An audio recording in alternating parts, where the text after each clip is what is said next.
Chip manufacturing is a huge undertaking. A chip the size of a fingernail needs to go through a series of complex and precise work before it can be applied to electronic products.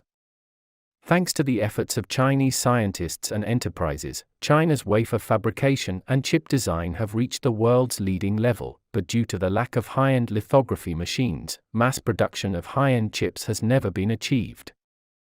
In the face of China's chip dilemma, Du Lingjie, a semiconductor genius studying in the United States, refused the high salary and all preferential treatment, and resolutely chose to return to China. When asked why he had to go back to China, he said, "It wasn't a difficult decision for me. Before I went to study in the United States, I made up my mind that I would go back to China after I finished my studies. So rejecting a high salary was something I had long anticipated and decided on." I don't know if you've heard the name Du Lingjie, who successfully used his method in college to prove that in the case of quantum interference, traditional mathematical theories are inapplicable. Du, as a student, solved the problem that had plagued scientists for many years. Later, he went to study at Rice University in the United States and chose semiconductor artificial graphene quantum simulation as his research direction. During his studies, he repeatedly made breakthroughs in the field of semiconductors. At this time, he was already man of the hour in the semiconductor industry in the United States. Will the United States just sit back and watch him leave? What made Du insist on returning to China? As a rare semiconductor genius, what breakthroughs has he made in this field, and can he lead China out of the semiconductor crisis? Hi, welcome to TechTeller. In this video, let's get close to the story of Du Lingjie, a semiconductor genius. Du Lingjie was born in Zhenjing, Jiangsu. His parents were intellectuals, and his family had a strong learning atmosphere. Under the influence of his father, Du did not like watching cartoons when he was young, but liked watching science and education programs and science fiction stories. He was very interested in science since he was a child. In 2011, Du graduated with a master's degree. With excellent grades, he applied for a full scholarship to Rice University in the United States.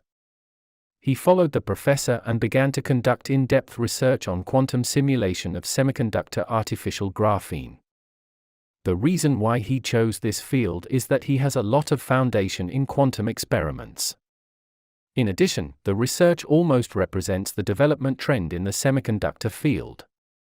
More importantly, at that time, Du felt that the development of China's semiconductor field is basically restricted by the United States in all aspects, and most of the semiconductor lattices come from nature rather than artificial.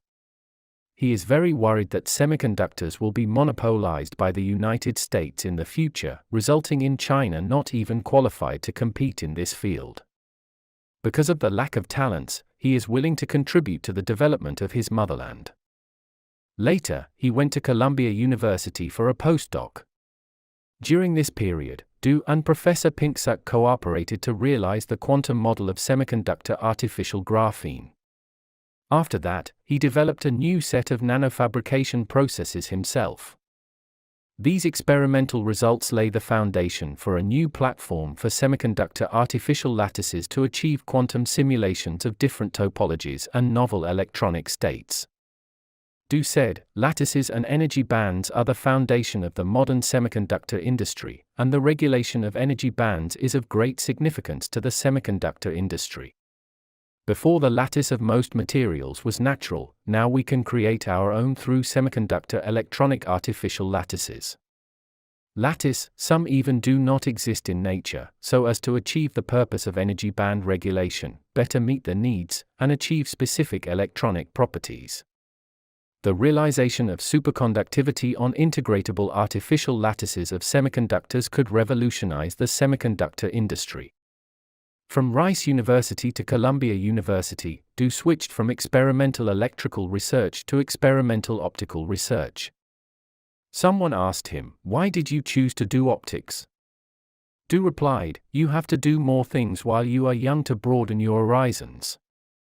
The world is very big, and only with a wide horizon can you go to a bigger world. Du has repeatedly made breakthroughs in the field of semiconductors. At this time, he is already a man of the hour in the semiconductor industry in the United States.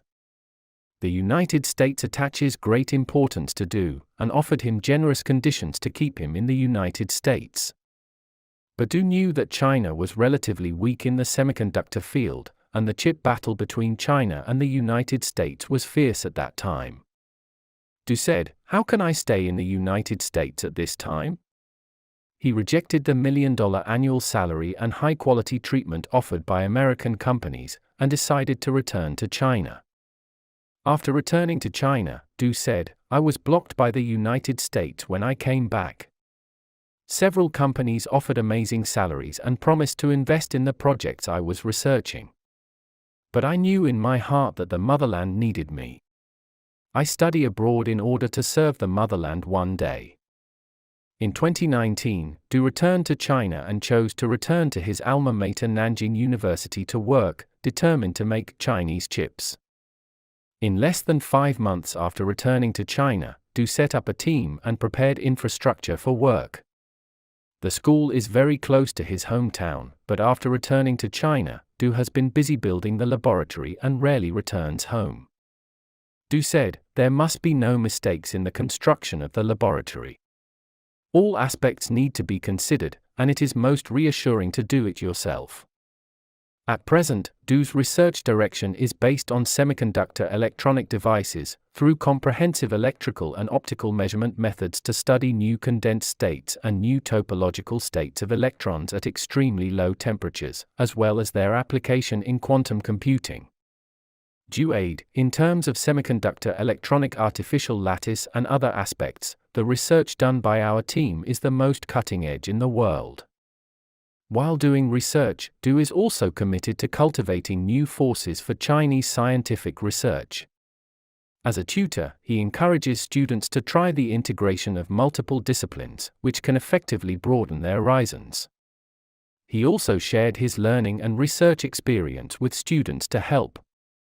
All in all, the development of a country is inseparable from the support of talents. No matter in any era, talents can play a key role in promoting all walks of life. But to be honest, China's education and training of top talents is far behind that of Western developed countries. In order to allow them to learn more, the state does not hesitate to give them public funds to study abroad. Some people are attracted by the technological environment of Western countries after graduation, and never come back, but there are also some people who give up the preferential treatment offered by Western countries and resolutely return to China. Among them is the semiconductor genius Du Lingjie. Although there is a gap between China and the United States today, the gap is constantly narrowing due to the efforts of excellent patriotic scientists like Du Lingjie. It is because of them that the future of China's semiconductors is bright, and China's scientific research will have infinite possibilities. Okay, that's all for today. Please put your comments below, and share your insightful ideas. I am Tech Teller, the person to tell you the opinions that worth spreading every day. See you.